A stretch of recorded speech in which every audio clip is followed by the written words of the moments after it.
Andre Holloway was 43 years old, and on a quiet Tuesday morning in October, his wife called him to tell him their marriage was over. She didn't ask. She announced it. The way people announce things when they believe the power in a room belongs entirely to them. Felicia had just inherited $50 million from her parents' estate, and she wanted him packed and gone by Friday. Her exact words, "I hope you understand. I'm just at a different level now." She said it warmly, almost generously. The way you speak to someone you have already decided is beneath you. What Felicia didn't know, what she had never once thought to ask about in 8 years of marriage, was the fireproof combination-locked closet in Andre's home office, the trust documents inside it, the private valuation figure on page 3. $1.4 billion. Andre listened to every word she said. Then he said 2 words and ended the call. And in that moment, sitting on his back porch with his coffee going cold, he made a decision she never saw coming. Before we jump into the story, comment where in the world you are watching from and subscribe, because tomorrow's story is one you need to hear. The morning air carried a hint of autumn as Andre Holloway settled into his favorite chair on the back porch. Steam rose from his coffee mug, disappearing into the pre-dawn darkness. His leather journal lay open on his lap, its pages worn smooth from years of daily entries. He wrote, Tuesday, 5:45 a.m. Clear sky, 48 degrees. The ritual of these morning observations anchored him. Simple facts, recorded in precise handwriting. Below them, he added, 3 weeks since F met with Carter and Associates. Still no mention. Andre took a slow sip of coffee, letting the warmth spread through his chest. The neighbor's security light cast long shadows across his carefully maintained yard. He'd spent Sunday afternoon replacing worn sprinkler heads himself, though he could have easily paid someone else to do it. Felicia had watched from the kitchen window, her expression a mixture of confusion and faint disapproval. "Why do you insist on doing everything the hard way?" she'd asked later, her voice carrying that familiar note of condescension. "We can afford a landscaper." We. The word felt hollow now. In 8 years of marriage, she'd never once asked about the combination-locked closet in his home office. Never questioned why his father's lawyer insisted on quarterly trust reviews. Never wondered why a man with a comfortable little consulting career, her words, needed specialized estate planning. He opened to an earlier entry from 3 weeks ago. F meeting observed. Carter and Associates, 2:15 p.m. Downtown office. Family law specialists. She took the side entrance. The next day's entry. Called Priya. Protective filing scheduled for Monday. Sometimes patience means waiting until you don't have to wait anymore. His 7-year-old Jeep sat in the driveway, morning dew collecting on its windshield. Felicia hated that car. "Don't you think it's time for something more appropriate?" she'd suggest, each time they attended another charity gala or social function. "You're not a college student anymore." Andre ran his finger along the journal's leather spine. His grandfather had given him his first one at 12 years old. "Write it down before you say it out loud," Big James Sr. had told him. "That way, you know what you really think." The porch thermometer read 47 degrees now. He recorded the change, then added, "Grandfather started with one machine in 1951. Built something real in a country that wasn't interested in his success. Protected it. Grew it. Passed it down quiet." The trust documents in his office told the rest. Holloway Industrial Group, 14 states, defense contracts, metal fabrication, industrial supply, private valuation, $1.4 billion. All of it carefully structured, deliberately kept out of headlines. Wealth without flash, power without performance. A cardinal landed on the porch railing, its red feathers bright against the fading darkness. Andre watched it, pen hovering over paper. The morning felt heavy with something approaching. He wrote, "Sometimes silence is shelter. Sometimes it's reconnaissance." His phone buzzed. Felicia's name lit up the screen. He answered, letting the quiet stretch for a moment before saying, "Good morning?" Her voice came through bright and lifted, almost theatrical in its lightness. "Andre, honey, I have wonderful news." A pause for effect. "The estate cleared probate yesterday. Everything's final." He said nothing, letting her fill the space. $50 million, Andre. Can you believe it? After all this time waiting? Another pause. "Which is why we need to talk about arrangements." The Cardinal took flight, startled by something unseen. "I'll need you to pack your things and be out by Friday," she continued, her tone gentle, as though explaining something simple to someone simple. "I hope you understand. I'm just at a different level now." Andre watched the Cardinal disappear into the lightening sky. He thought about the filing Priya had submitted yesterday, about the trust documents in his office, about 8 years of small cuts and careful calculations. "Drive safe," he said quietly, and ended the call. The morning air felt clearer somehow. He opened his journal to a fresh page and wrote a single line. "She has no idea." Then he picked up his phone again and dialed Priya's number. She answered on the first ring, as though she'd been waiting. "It happened," he said. Priya's office was already bright with morning sun when Andre arrived. The downtown view through her windows captured Birmingham's skyline, a vista his grandfather couldn't have imagined in 1951 when he signed his first contract, with nothing but determination and a single metal press. Priya sat behind her desk, elegant and precise in her movements as she reviewed the open Holloway Trust files. She looked up as Andre entered, her expression professional but warm with long-established trust. Andre settled into the chair across from her desk, placing his leather journal on the polished wood surface. She made her move. "Now we make ours." Priya nodded, turning to a specific page in the trust documentation. "The timing worked in our favor. Monday's filing means everything is already properly positioned." Andre ran his finger along the edge of his journal, thinking about his grandfather's first workshop, a rented space barely big enough for that initial machine and the dream it represented. "Tell me exactly where we stand." "The trust assets are formally documented as premarital inherited property," Priya explained, her voice carrying the quiet authority of absolute certainty. "Holloway Industrial Group's current valuation at $1.4 billion, the 14-state operational footprint, all defense contracts and manufacturing facilities. Everything is legally separate and protected." Andre thought about the day his father had walked him through the original Birmingham facility, now the centerpiece of a sprawling manufacturing campus.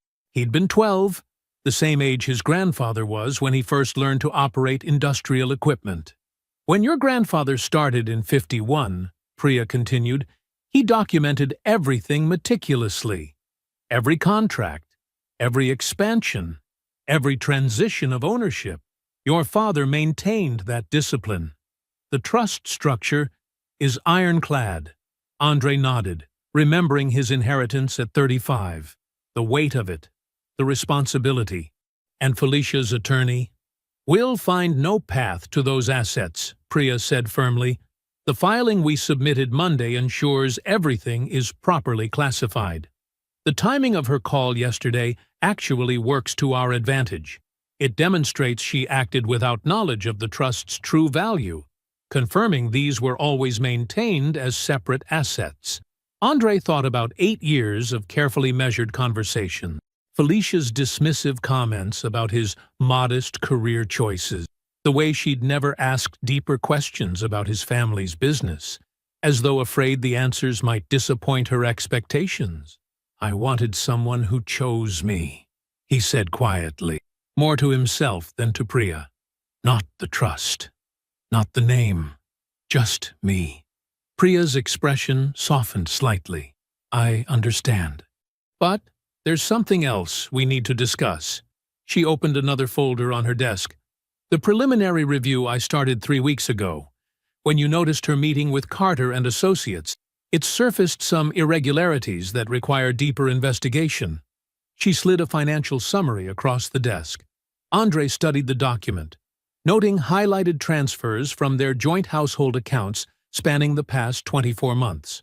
The amounts were carefully spaced, precisely calculated, and completely unfamiliar to him. These expenditures, Priya said, pointing to specific entries, don't align with any documented household expenses. They're structured to look routine, but the pattern suggests otherwise. Andre continued reviewing the numbers, his expression unchanged. Priya watched him for a moment, then said simply, "Brett Calloway." Andre looked up. The name registered immediately. The charity gala 16 months ago, Felicia's perfectly casual introduction. A client of a client. The careful way she'd mentioned his commercial real estate expertise. The seemingly accidental meetings at social functions after that. He closed the folder deliberately and placed it back on Priya's desk. His voice was quiet, but carried absolute certainty. "Keep pulling. I want everything." The morning sun had climbed higher now, warming the office. Outside, Birmingham continued its business day, unaware of the careful machinery of consequence beginning to turn in this quiet room. Andre thought about his grandfather again, the patience it took to build something lasting, the discipline required to protect it. The living room was quiet except for the soft turning of pages as Andre sat reading in his usual chair. The warm glow of the table lamp created a pool of light around him, while the rest of the house remained dark. He heard Felicia's car pull into the driveway, followed by the decisive click of her heels on the walkway. The front door opened with purpose. There was a pause as Felicia registered the light, then another as she processed Andre's presence. He turned a page, unhurried. "Why are you still here?" Her voice carried the same elevated tone from Tuesday's phone call. "I told you to be gone by today." Andre looked up from his book, his expression calm. "Good evening, Felicia." "Don't good evening me." She set her purse down hard on the entry table. "I was very clear about what I needed you to do. I have moved on. I have inherited $50 million. This situation is no longer appropriate. The house is a joint marital asset," Andre said simply, marking his place in the book with a leather bookmark. "I've retained counsel. Your attorney should contact Priya Ose directly regarding any formal arrangements." "Priya Ose?" Felicia's laugh held a sharp edge. "And who is Priya Ose?" "My attorney." Andre's voice remained steady. "Your counsel can reach her at Carter and Associates." Felicia's expression flickered, a micro-reaction to the firm name. She recovered quickly. "Fine. Another overpriced divorce lawyer. That doesn't change the fact that I want you out of this house. As I said, it's a joint marital asset. Any changes to occupancy need to be handled through proper legal channels." Andre picked up his book again, the gesture carrying quiet finality. "You really don't understand what's happening here, do you?" Felicia's voice rose slightly. "I have moved beyond this marriage, beyond this modest life you seem content with. I have actual wealth now." Andre turned another page. "Your attorney can contact Priya." Felicia stared at him for a long moment, her carefully maintained composure showing small cracks. When he didn't look up again, she turned sharply and headed upstairs, her footsteps heavy with frustrated purpose. Andre waited until he heard the bedroom door close. He marked his place in the book again, set it aside, and picked up his key. The drive to his father's house was quiet, Birmingham's evening traffic thinning as he left the city center. Big James's home sat on a corner lot in a well-kept neighborhood. Not flashy, but solid, like the man himself. Before Andre could knock, the door opened. Big James filled the frame, his large frame backlit by the warm interior light. He took one look at his son's face and said, "She finally did it." Not a question.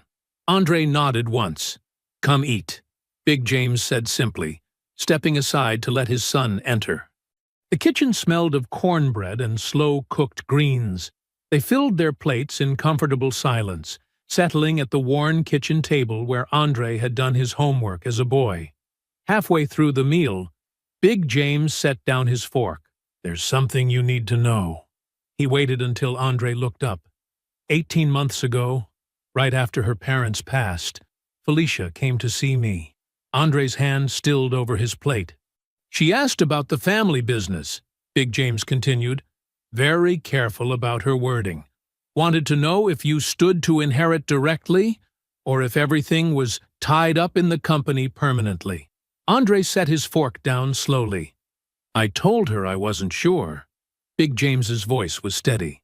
"Watched her face when I said it. Saw something shift behind her eyes. The kind of shift that tells you everything you need to know about a person's intentions. Why didn't you tell me then?"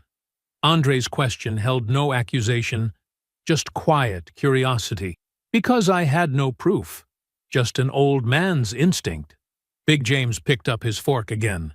"And because you needed to see it for yourself. Some truths have to be earned." Andre absorbed this in silence, thinking about Felicia calculating her options while wearing his ring, waiting for her own inheritance when she couldn't confirm his. They finished their meal quietly. Andre helped clear the dishes, the routine familiar and grounding. When he headed for the door, Big James put a large hand on his shoulder. No words needed. At the first red light on his drive home, Andre pulled out his journal and wrote one line. "She was planning her next life while I was still furnishing this one." He pulled over to make a call. Priya answered immediately. "Add Big James as a witness," Andre said without preamble. "Document his statement formally. I'll send someone first thing tomorrow morning," Priya replied. Andre ended the call and sat for a moment, watching the city lights reflect off his wedding ring. The quiet in the car felt like clarity. The morning light filtered through the windows of Priya's corner office as Andre stepped inside. She sat at the conference table, a thick folder open before her, pages arranged in precise order. Her expression was controlled, but Andre caught the slight tightness around her eyes. "Good morning," she said, gesturing to the chair across from her. "The forensic audit is complete." Andre sat down, placing his leather journal on the table. "Tell me everything." Priya aligned the first page in front of her. "Over the past 24 months, we identified a pattern of expenditures from your joint household account that cannot be reconciled with any shared expenses." She slid a summary sheet across the table.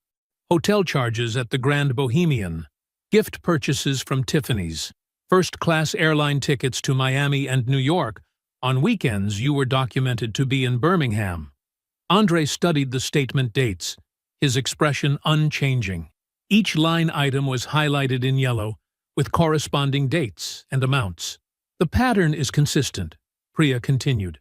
"Usually 3 to 4 transactions per month, ranging from $500 to $3,000 each.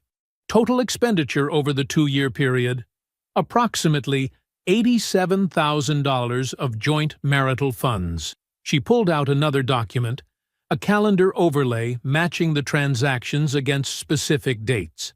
"When we cross-referenced these charges against your shared social calendar, we found something significant." She paused, making sure she had Andre's full attention. "These dates align perfectly with Brett Calloway's travel schedule, which is publicly available through his real estate firm's website." Andre's hand rested flat on the table, his wedding ring catching the morning light. "The first transaction we can trace to their relationship occurred 7 months before the charity gala, where she introduced you." Priya's voice was precise, clinical.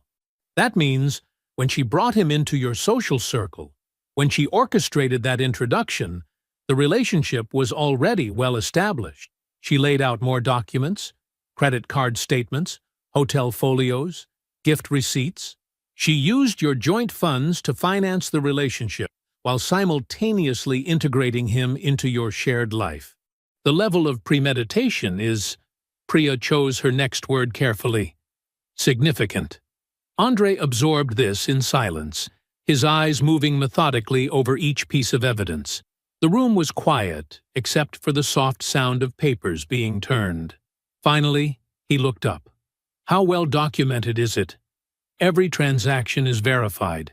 Every date is confirmed. The pattern is undeniable. Priya tapped the folder. We have original statements, electronic records, and in several cases, actual receipts from the vendors. And it will hold? Yes. Priya's response was immediate. This qualifies as marital waste, the legal term for misuse of joint assets to conduct an extramarital relationship. It's admissible, and it's conclusive. Andre nodded once, processing. He studied the calendar overlay again, his finger tracing the date of the charity gala where she'd introduced them. He remembered Felicia's smile that evening, the casual way she'd said, "Andre, this is Brett Calloway. He's a client of a client." The handshake, the polite small talk about commercial real estate trends, all while she'd known. For 7 months, she'd known. "I'll need copies," he said quietly. Priya handed him a sealed envelope, complete set, properly certified. Andre stood, tucking the envelope into his jacket pocket. His movements were unhurried, deliberate. "Thank you, Priya." He left the office and got into his Jeep, but didn't start it immediately. He sat for a moment, then pulled out into Birmingham's late-morning traffic. He drove without destination or purpose, past the university, through the medical district, along the edges of downtown. 40 minutes of movement without arrival. Finally, he pulled into the empty parking lot of the Blue Room, a jazz club that wouldn't open for hours. He parked facing the street and let himself feel it all. Not just the betrayal, but the deliberate nature of it. 7 months of deception before that handshake. 7 months of planning before she brought another man into their shared space and smiled while doing it. The weight of it settled in his chest, not as anger, but as certainty. He started the Jeep and drove home. In his journal he wrote, "I know everything I need to know. Now I wait for the right moment." The private dining room at Bottega glowed with soft lighting as Felicia raised her 3rd glass of champagne. She sat at the head of the table, wearing a new Stella McCartney dress, her diamond tennis bracelet catching the light. Dominique Shaw and 2 other women from their social circle, Rachel Morton and Sarah Kenwood, leaned in as Felicia spoke, their own glasses half empty. "I just feel—" Felicia paused, savoring the moment. "Free. Like I can finally breathe. Like I'm finally becoming who I was always meant to be." Rachel nodded eagerly. 50 million changes everything. "It does."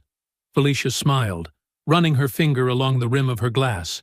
"And honestly, it's not just the money. It's the permission the money gives you to be honest about what you want." Sarah reached over and squeezed Felicia's hand. "How's Andre taking it?" Felicia's laugh was light, dismissive. "Oh, you know Andre. He's sweet, but small." She took another sip of champagne. "He's the kind of man who peaks at comfortable, who finds his little spot and stays there." The women laughed on cue. Dominique joined in, but her eyes remained fixed on Felicia's face, studying something the others missed. "Remember that Jeep he drove?" Felicia continued. 7 years old, and he was proud of it. Called it reliable. She shook her head. "I tried to get him to upgrade, told him we could afford something nicer, but he'd just smile and say he liked what he had." "Men like that," Rachel started, "are stable," Felicia cut in. "They're predictable, and sometimes that's what you need. For a while." The champagne had loosened something in her voice, a truth she'd been holding back. "Can I be completely honest?" The women leaned closer. Dominique's hand tightened slightly around her water glass. "I always knew Andre wasn't my final destination," Felicia said, her words flowing faster now. "He was— God, this sounds awful, but he was like a stable layover. Someone to build with while I waited for my real life to start." She laughed again, but this time there was an edge to it.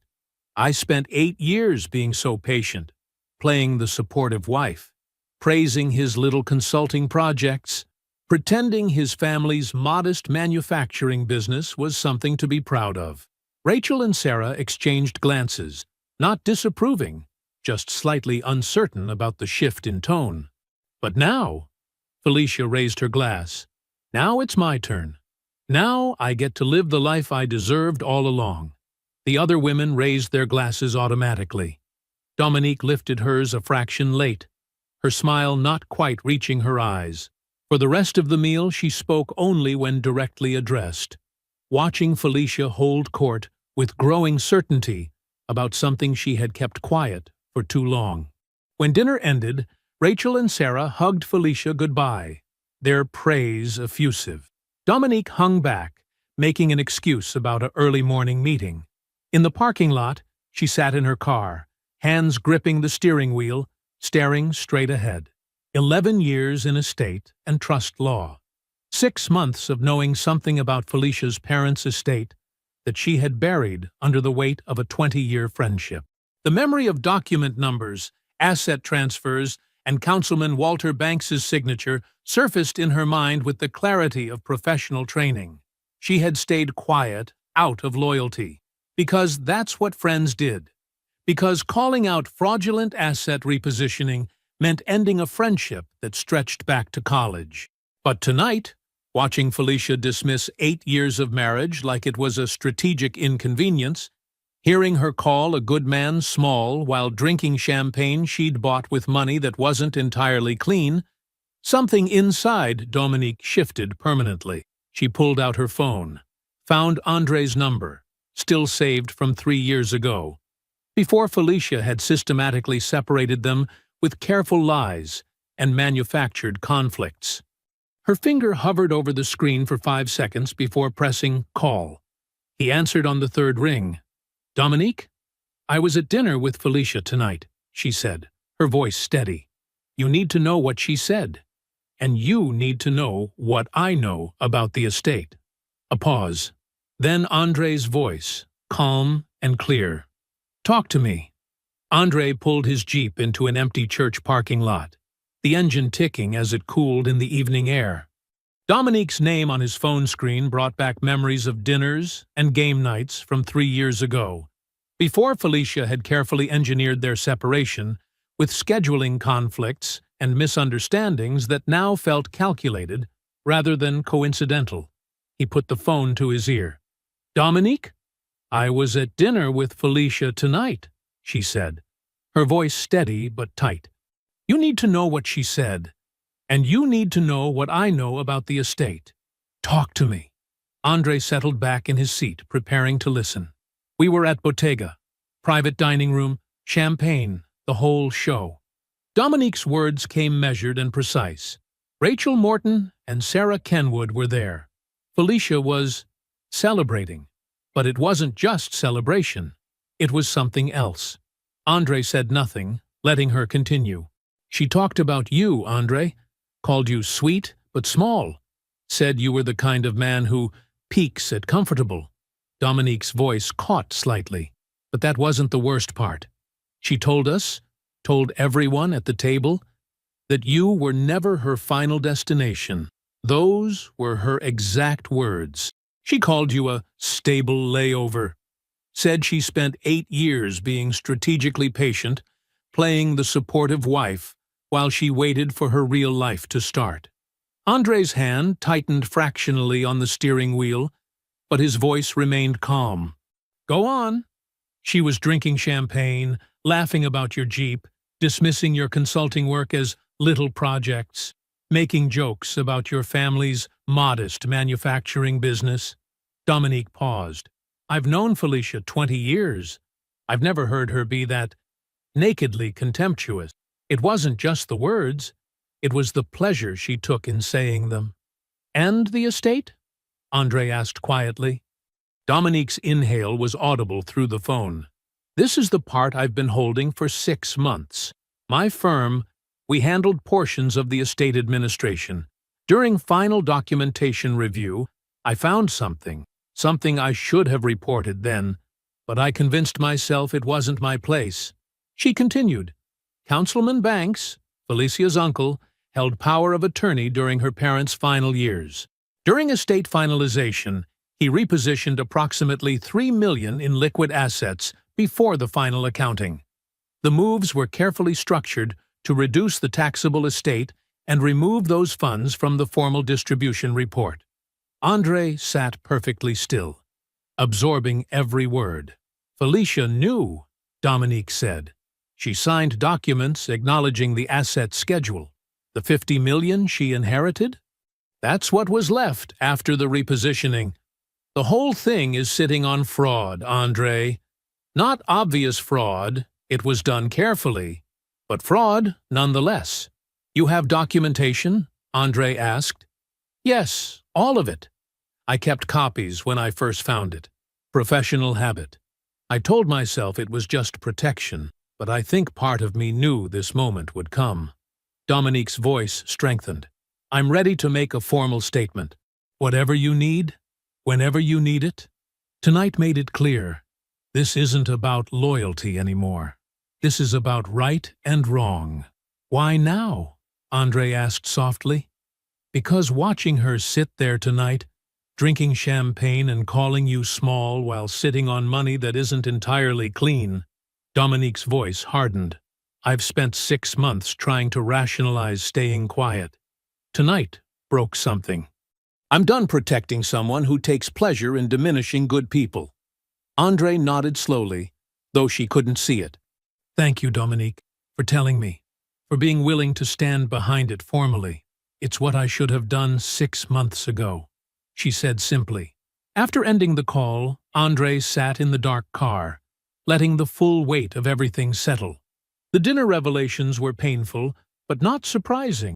They simply confirmed what the financial audit had already suggested about Felicia's long-term calculation. But the estate fraud, that was different. That was leverage.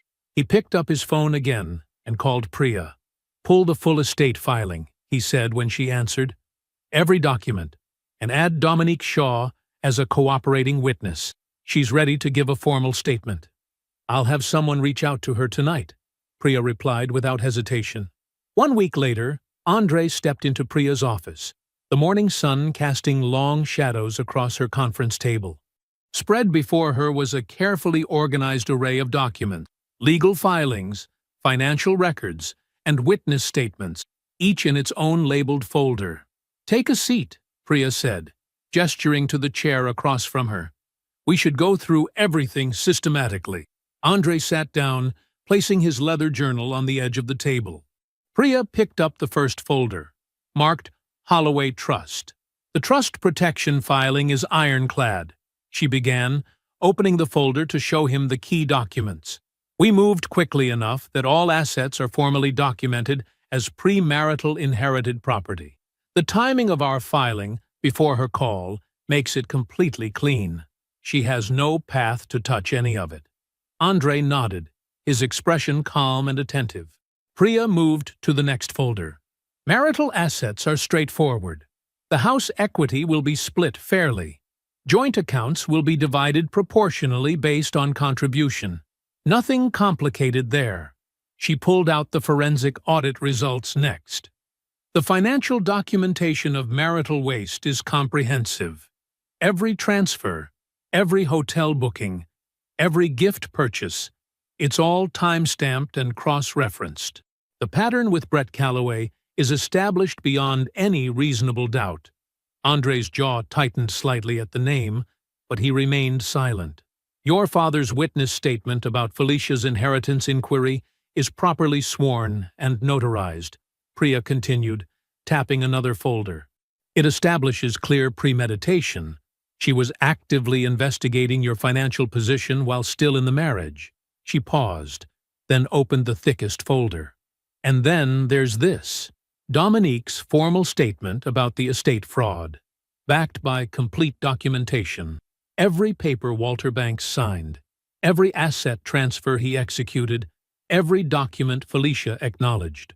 The $3 million repositioning is all there. What happens with that? Andre asked quietly.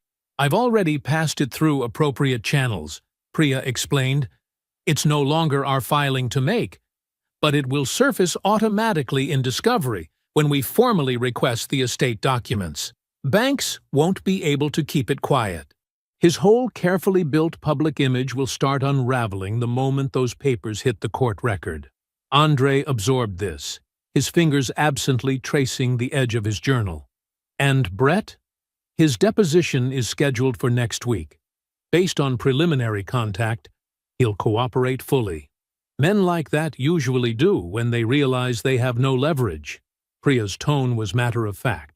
She gathered all the folders together, squaring their edges with practiced precision. The whole picture is clear now, Andre. Everything is documented. Everything is protected. Everything is in order.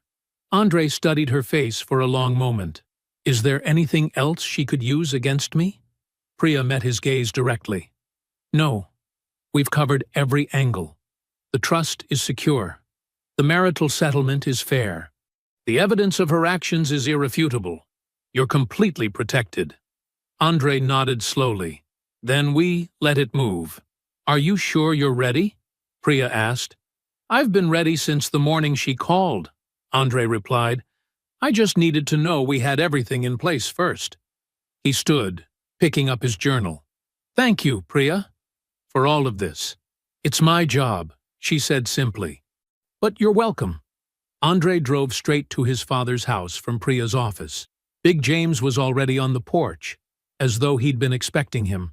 Andre settled into the chair beside him. It's all set, Andre said quietly. Everything's documented. Everything's protected. Big James nodded, looking out across his front yard. Your grandfather used to say, the man who builds slow builds forever. Andre took out his journal and wrote the line down carefully. Beneath it he added, she'll find out. Not from me. They sat together in comfortable silence, watching the neighborhood kids ride their bikes up and down the street. The morning sun had grown stronger, burning away the last wisps of dawn fog. Andre felt the weight of everything that was coming, not as a burden, but as a certainty. Big James reached over and squeezed his son's shoulder once, then let his hand fall away. The gesture contained everything that needed to be said between them. The grand ballroom of the Riverside Hotel sparkled with its usual October splendor. Crystal chandeliers cast warm light over tables draped in ivory silk, while waiters in black tie weaved through the crowd with champagne flutes balanced on silver trays. The annual charity gala was in full swing. Society's elite gathered to support children's education while cementing their own social positions. Felicia stood near the center of the room in a deep blue evening gown that had cost more than most people's monthly mortgage payments. Her hair was swept up elegantly, diamond drops glinting at her ears, new ones purchased with inheritance money. She held her champagne glass with the precise tilt of someone who had practiced such gestures until they became natural. Dominique watched her from a few feet away, noting how Felicia seemed to glow with an almost electric confidence. Two other friends from their social circle, Rebecca and Sarah, completed their small group. They had been listening to Felicia describe her plans for a winter home in Aspen, the kind of casual declaration that would have been impossible just months ago. The realtor is showing me 3 properties next week, Felicia was saying, her voice carrying just the right note of casual excitement. I'm thinking something with at least 6 bedrooms, room for guests, you know? Rebecca and Sarah nodded appreciatively. These were women Felicia had spent years trying to impress, women whose approval she had carefully cultivated through countless lunch dates and charity committee meetings. Now, with her inheritance, she finally felt truly equal to them. Their conversation was interrupted by the arrival of Catherine Maxwell, a corporate attorney known for handling major acquisitions. She joined their circle with a warm smile, accepting a fresh glass of champagne from a passing waiter. Felicia, darling, Catherine said, I was just thinking about you earlier this week. The strangest coincidence, really. Felicia turned toward her with practiced interest. Oh? Yes. I was reviewing a company profile for a client's supply chain audit. Catherine took a small sip of champagne. Isn't Holloway Industrial Group your husband's family's company? Felicia's smile remained perfectly in place. Yes, that's right. I came across their private valuation in the documentation, Catherine continued, her tone casual but curious. I assumed you'd be familiar with it. Seemed like the kind of thing a wife would know. The air around their small circle seemed to still. Felicia's grip on her champagne glass tightened imperceptibly. The number was quite remarkable, actually, Catherine said, speaking the way people do when large figures are simply facts rather than revelations. $1.4 billion. The silence that followed was absolute. For a fraction of a second, so brief it could have been missed with a blink, Felicia's carefully constructed expression cracked. Her face did something involuntary, a minute collapse that rippled across her features before she could catch it. But in that frozen moment, everyone saw it. Dominique saw it. Her own glass paused halfway to her lips. Rebecca and Sarah saw it, their eyes widening slightly. Catherine noticed the shift in atmosphere and added gently, I assumed you knew. Felicia's recovery was swift, but the damage was done. If you'll excuse me for a moment, she said, her voice almost steady. I need to freshen up.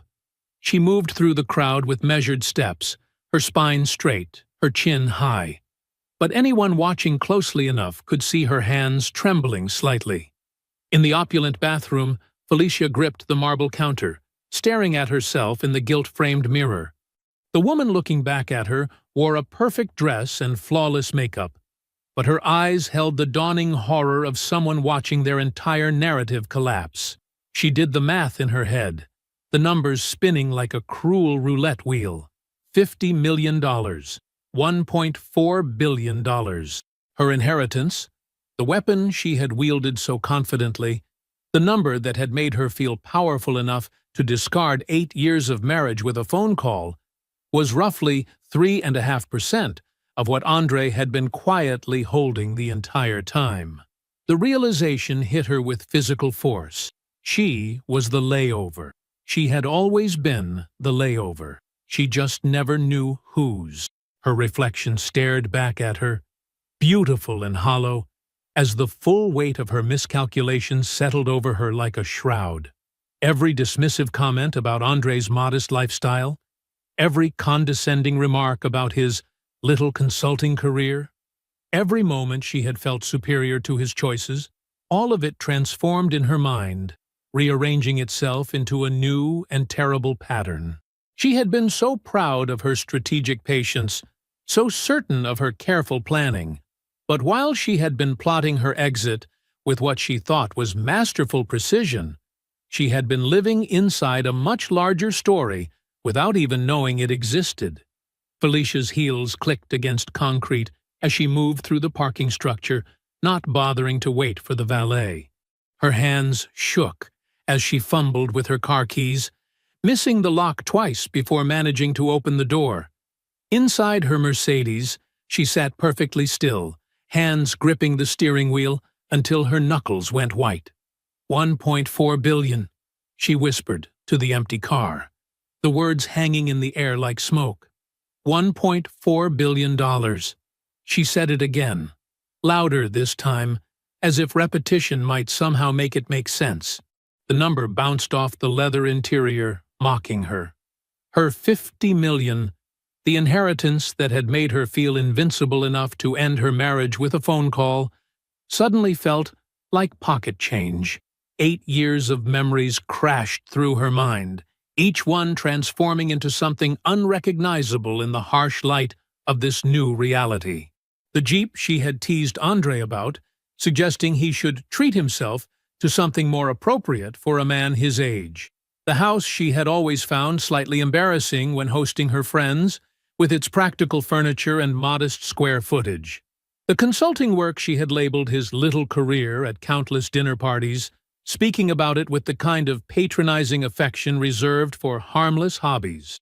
All of it was a choice, she said aloud, her voice cracking. He chose every bit of it. Her hand trembled as she pulled out her phone, scrolling to her attorney's number.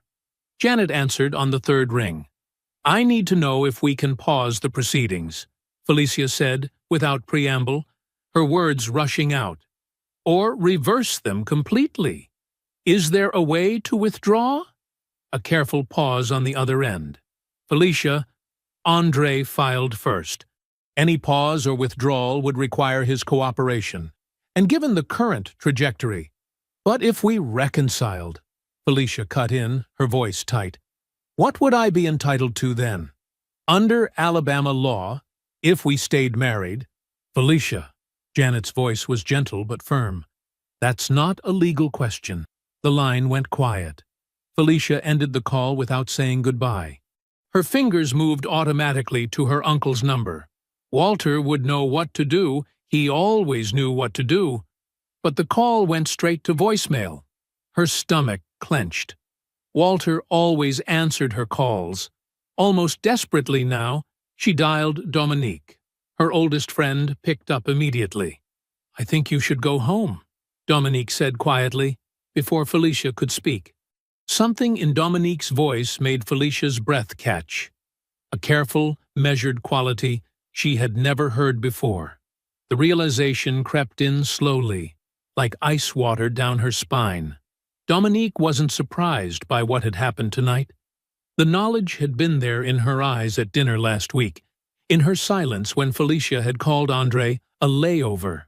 You knew, Felicia whispered. You knew something, and you didn't tell me. Go home, Felicia, Dominique repeated softly, and ended the call. The drive home passed in a blur. Felicia moved through her house, the house she had always found so inadequate, like a ghost, not bothering to turn on any lights. She sat on the edge of her bed, still in her evening gown, and poured a glass of wine she couldn't bring herself to drink. The room felt different now. Every surface seemed to hold some small detail she had dismissed or criticized over the years. The practical bedside lamps she had called boring. The sensible dresser she had wanted to replace with something more dramatic. All of it chosen by a man who could have bought the entire furniture store without blinking. Her phone felt heavy in her hand. She had sworn she wouldn't do this, had promised herself she would maintain control of the narrative until the end. But control had become a foreign concept in the last 2 hours. Everything she thought she knew had shifted beneath her feet, like sand. She stared at Andre's number on her screen. 8 years of marriage. One phone call that ended it. And now, another phone call that might define everything that came after. Her finger hovered over his name. She pressed call. The basketball game played softly on Big James's television, casting a blue glow across the living room. Andre sat in his usual chair, the leather worn smooth from years of evening conversations in this same spot. His phone lit up on the side table, illuminating Felicia's name. Big James glanced at the screen but said nothing. His large frame settled back in his recliner. Andre looked at the phone for 2 full rings, watching it vibrate against the wood. Then, with the same deliberate calm he brought to everything, he picked it up and answered. Andre? Felicia's voice was unfamiliar, stripped of its usual polish, its careful performance. Something raw and desperate had replaced it. I've been thinking. About everything. He said nothing, letting the silence stretch between them. On the television, players moved soundlessly across the court. I was overwhelmed when the inheritance came through, she continued, words tumbling out faster now. My parents' death, the estate, all of it. I wasn't thinking clearly. What I said on the phone that day, it didn't come out right. I was emotional, impulsive. Andre listened, his free hand resting motionless on the arm of his chair. Big James watched him from the corner of his eye, saying nothing. We had 8 years together.